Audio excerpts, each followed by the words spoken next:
Just do your dang job. The other day, I was chatting with a new friend.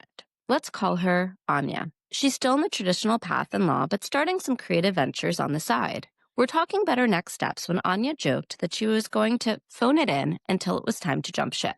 I laughed, but then I sat with it. I don't know her well, but her resume reads like a highlight reel of late nights, weekend emails, and missed milestone moments. I could be wrong, but I doubt it.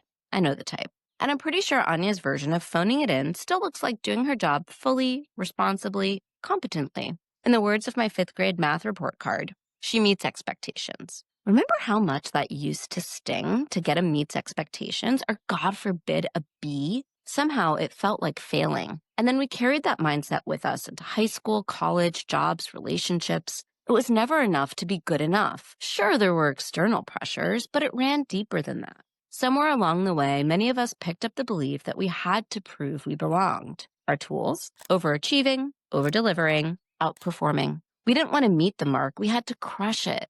I burned myself out doing exactly that. My employers were thrilled with the effort, but they didn't actually need it. Looking back, their "whoa, that was amazing" probably carried a silent "this chick is intense" or "cool, but totally unnecessary." And while I got to feel like a hero, no one really cared.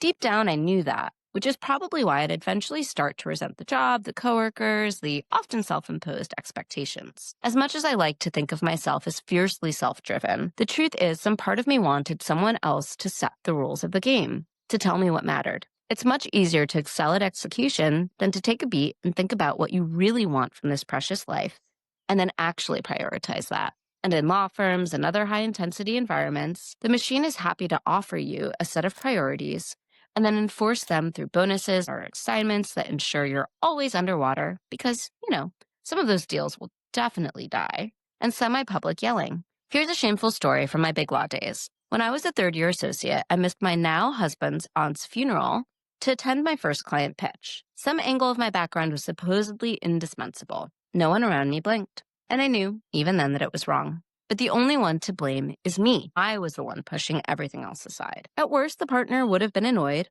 Maybe she'd never staff me again. Maybe she'd tell the other partners that I wasn't committed.